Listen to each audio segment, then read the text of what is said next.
Hello, and welcome to Community Voices, where we talk to Humboldt County's movers and shakers. Today's guest, Jana Ganion from Blue Lake Rancheria. And now here's your host, Paul Bressoud.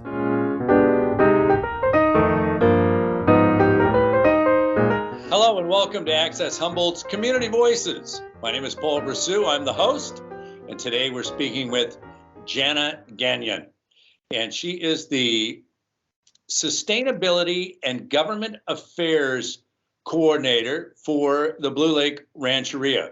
Welcome. Thank you. It's great to be here. Thanks for inviting me. All right, great to have you. Well, that was a mouthful to introduce. Could you please tell us what that is, what your position does? Sure. So I have the great fortune of working with the Blue Lake Rancheria tribal government.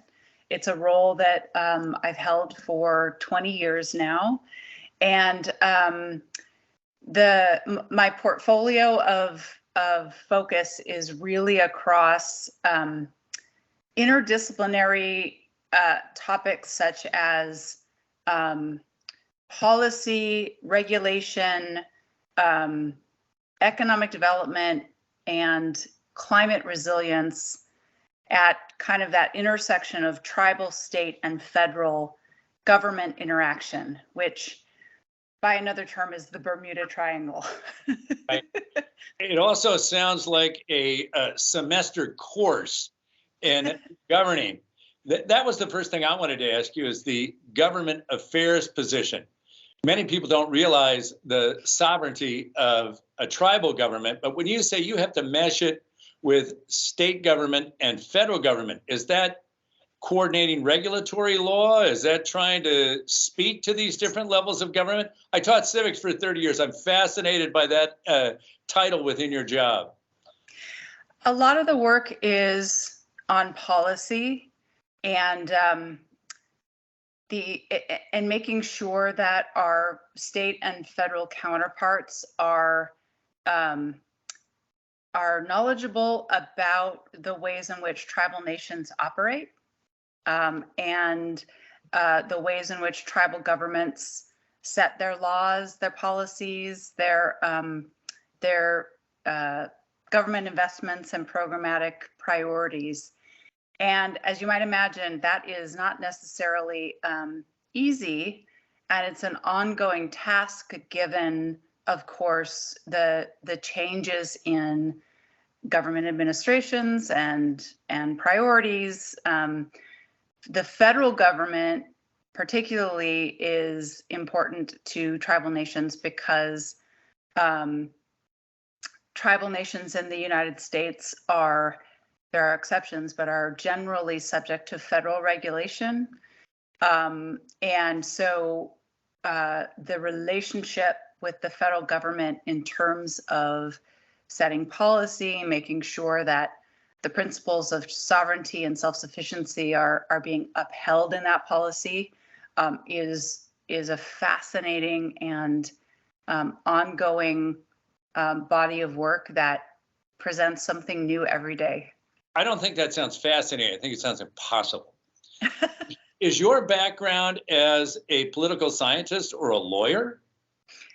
No, I am really a generalist, and I think but I work with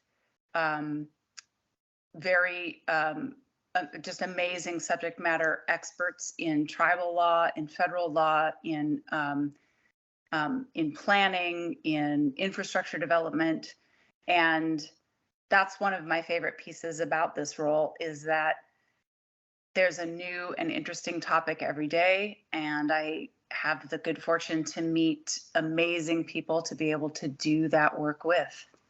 How hard is it to keep up on it all? Because I would think that when you say it could change every day, people don't realize that in government, or, I used to say this when I taught civics, your entire course could change by, a law coming into effect or a court case that changes the way the precedents have been before.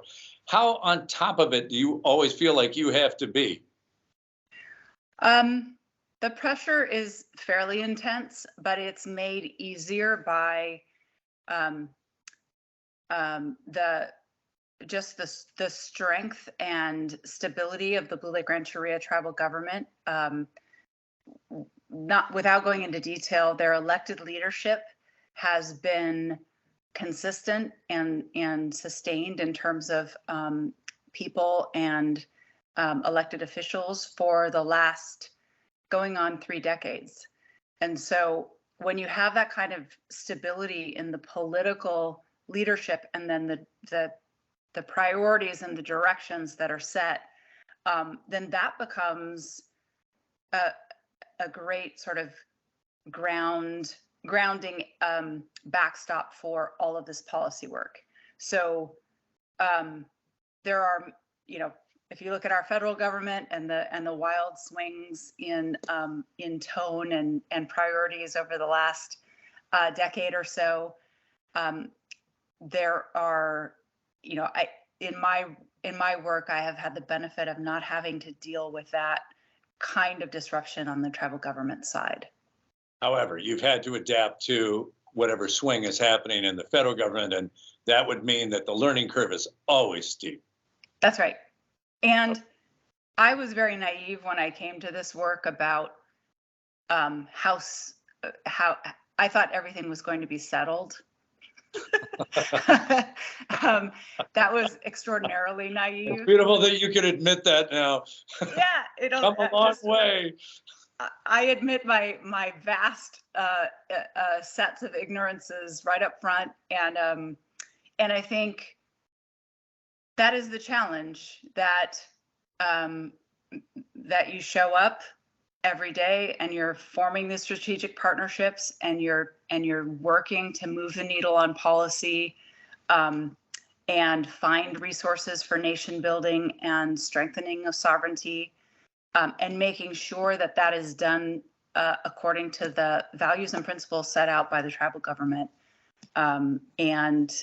And the other part of my title, which is sustainability, is one of those values. So making sure that we're respecting the carrying capacity of the planet and making decisions, big and small, that abide by that governing value.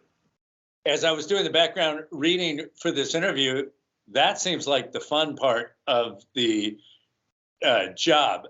Although I'm fascinated by your government experience, and I don't know if anybody wants to sit around and listen to us talk about policy, but I think that is an incredible aspect of it. But tell me about the microgrid. Tell me about what you're doing at the Rancheria to become, what is it, zero carbon emissions by 2030, and how you're moving toward that. That's the fun part. Yeah, it is super fun. So it started, as all good things do, with a story. Good. So in 2011, when the earthquake and tsunami happened in Japan, and it came across the Pacific, people in this region sort of self-evacuated away from the coast, and a lot of people came to the Blue Lake Rancheria as they were traveling east up 299 for resources. And it was pretty overwhelming. And the tribe, on that day said, we need to do more. And this was against a backdrop of, already doing a lot of emergency preparedness work, but looking for the lowest carbon emission solutions in emergency preparedness and just general operations. And so the motivations for all of this were, social, economic, environmental, and had an emergency preparedness lens over all of it.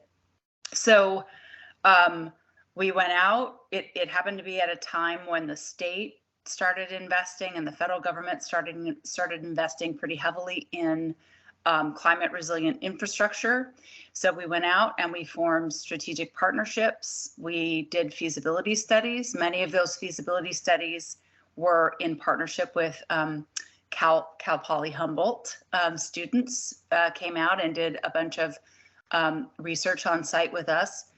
And then the state of California, through the California Energy Commission and its EPIC fund, wanted to invest in pilot studies, demonstration projects for microgrids. And so we partnered with the Schatz Energy Research Center and Cal Poly Humboldt Sponsored Programs Foundation. We were successful in getting a $5 million grant. The tribal government pitched in the rest of the project, and we built the first ever low carbon, renewable energy based microgrid for a big campus in the state of California. And it was successful, and it was one of the projects that came in on time and on budget. Fast forward to 2019 and the public safety power shutoffs, and I'll be quick about this. We had built another microgrid in the meantime at the fuel station and convenience store. And this is when the power went out simultaneously for 30 counties in Northern California to prevent wildfire from the electrical system. We kept the lights on because we had these mini electrical grids that were powered by solar, battery storage, and then diesel generators for deep backup. And we basically served the region for the essentially 2 days straight as we made our way through that first public safety power shutoff. And we're talking, thousands of people, because it caught a lot of people off guard. There were wildfires at the same time. It was cold. People didn't have refrigeration. They needed ice. So all of these services to the community, plus medically powered medical lodging in the hotel for medical equipment, electric vehicle charging stations, access to the internet and cellular connectivity, ATMs, all of those things were available at the Blue Lake Rancheria that people relied on because we had this robust set of power systems that were that we didn't have to worry about in the moment, so we could just focus on the emergency at hand. So that's a little bit about how the microgrids kind of started, was this self-sufficiency. Let's see how much we can reduce greenhouse gas emissions. Let's see how we can guard against, at the time in 2011 through 2015, sort of future. We knew this climate crisis volatility was coming. We didn't think it was going to be coming as soon as it is, but we were preparing back then. And because we were prepared, and because the tribal government made that difficult investment in those expensive systems, we were able to be there in an emergency for people, which feels great. When you talk about serving the region, what is the extent of the benefits that not just to Rancheria, did the city of Blue Lake experience them? Did it go on to a greater width in Humboldt County? How much of the region was the microgrid able to service? Yeah, basically, I mean, it's hard, it's impossible to draw a geographic footprint, but I would say a lot of the county and the tribal nations and infrastructure that people rely on. So, for example, we were able to supply fuels, ice, and supplies to emergency responders of all kinds, including PG&E, who were working very hard. The irony of that. Yeah, but their trucks were working really hard to be out there to gauge when the risk, the moment the risk was low enough that they could turn the power back on. That's what they were in the process of doing. And so it felt great that we were able to supply fuels for institutions that were relying on diesel generators to power their facilities, like United Indian Health Service. Water, wastewater systems, other systems in the region, I think, were at risk of not functioning properly because of,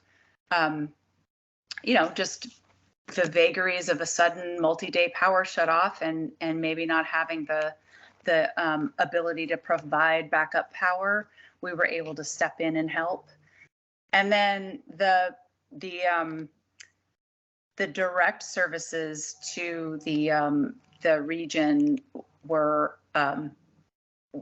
things like ice. You know, we had 4 commercial ice makers going at full tilt, and we had people coming from hundreds of miles away to get bags of ice to make sure that they weren't losing their year's worth of food that they had in their freezer, or to keep medicines cold, like insulin, you know, those kinds of things. And so it was a truly regional effort. And I will say this, in addition to tribal members and tribal staff helping out in the staffing needed for all of that, which is severe, we also had the community emergency response team from the city of Blue Lake also volunteered. And so this is a community grassroots effort. It's not with the city, but they called us up and said, hey, thank you for providing these services.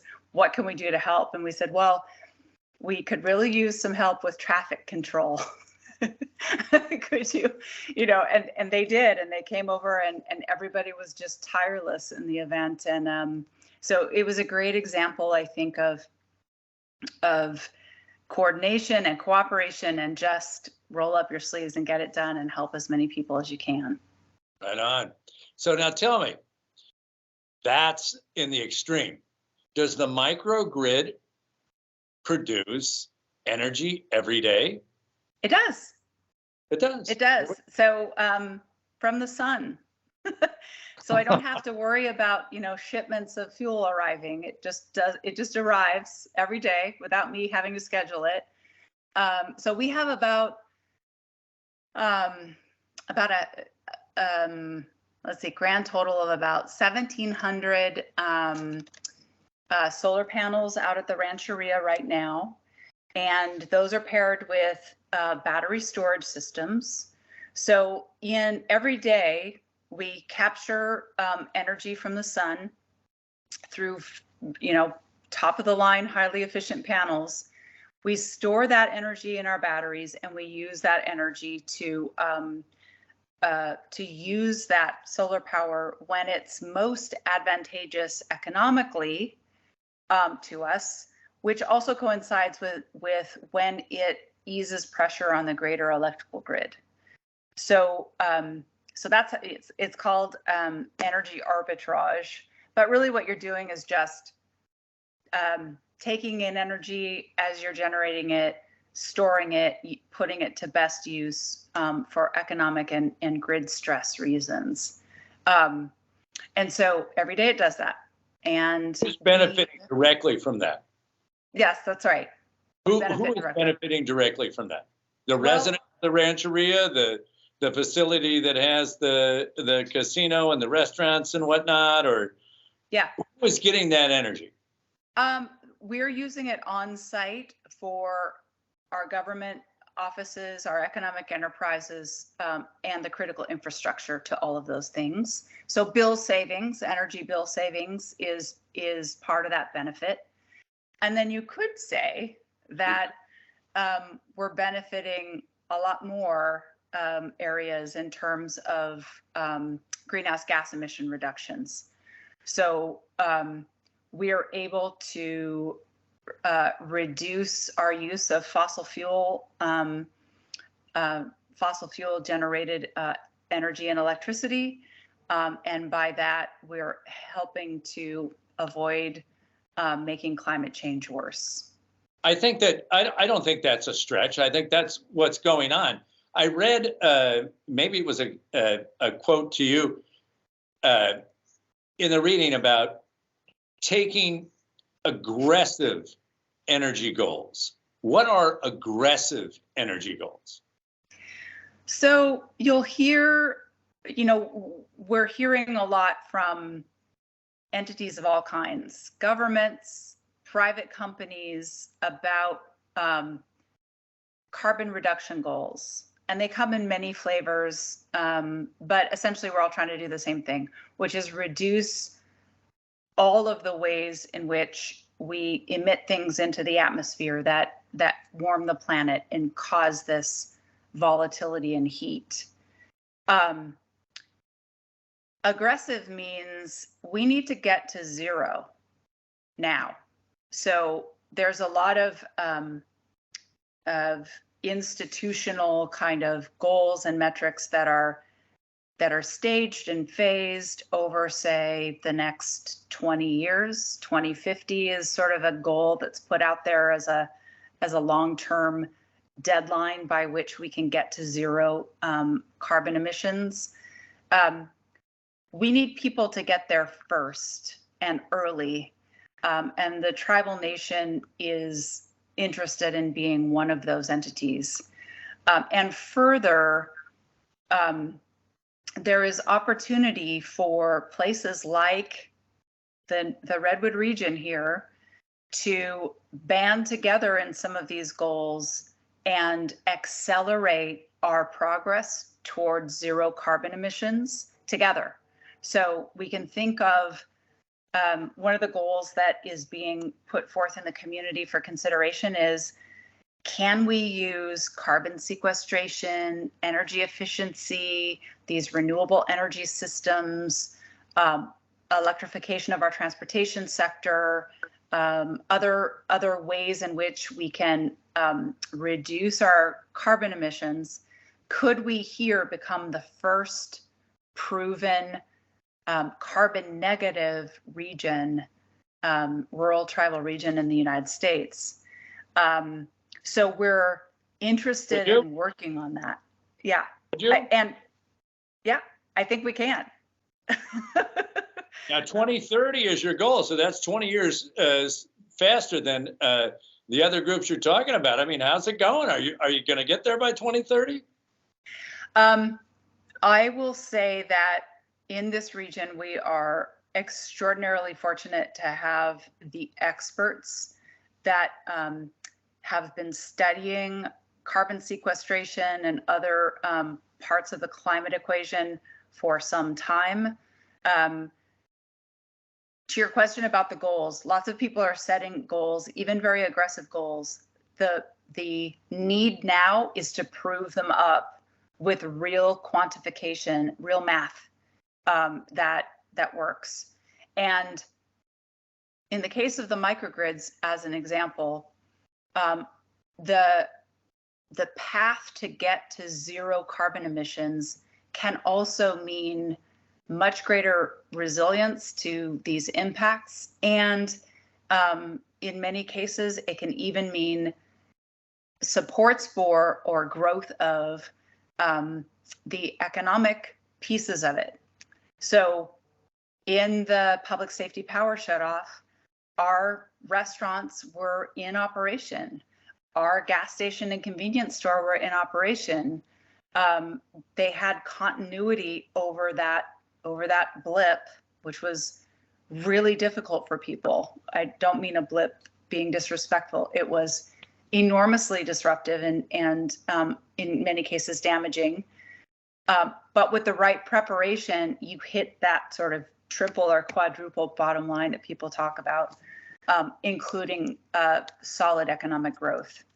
Economically speaking, are there job opportunities also that go along with, the goal of getting to zero carbon by 2030, having a microgrid? I mean, is that creating jobs as well? It is. This whole transition to clean energy, clean transportation, and other emission reducing efforts is these areas like solar installations, solar companies.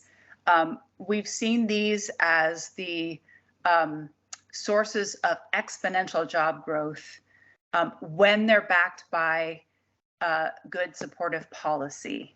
And I don't necessarily mean, although sometimes it does include subsidies, but policy that is just sort of consistent and uniform over time. When those things are in place, these industries grow because it's what people want. It's what people want, and and we have the technologies and the strategies to get there.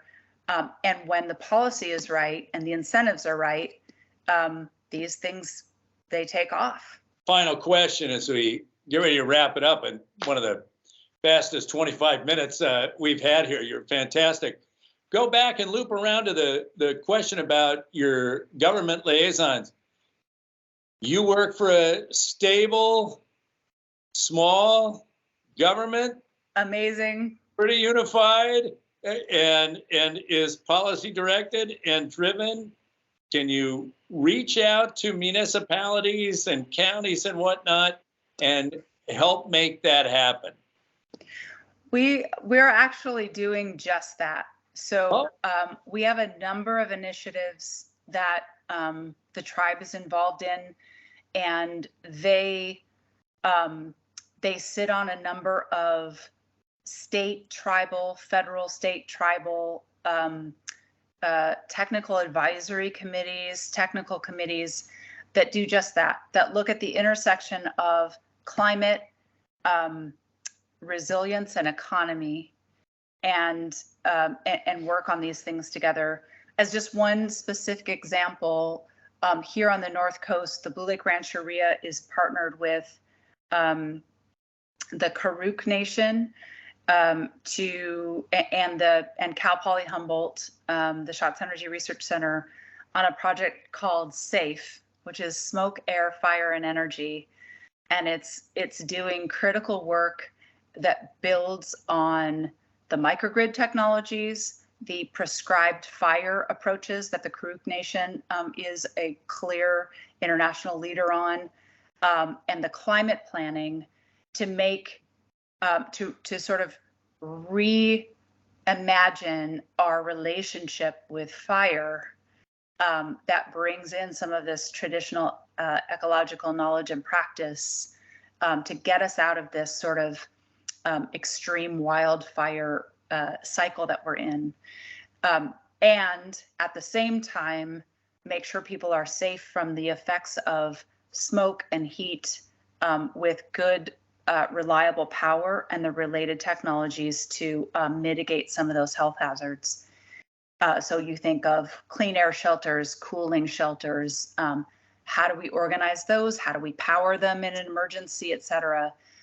So that's just one tangible example, but there's literally a dozen projects like that are going on right now that are exciting. I wish we had more time to talk about them. I'm bummed. That's all the time we have for today. Jana Ganion, you're a great guest. I'd like to thank you for being here. Fascinating perspective about government and energy and the merger between the two. I'd like to thank folks for watching here on Community Voices, and we'll see you next time. Thank you.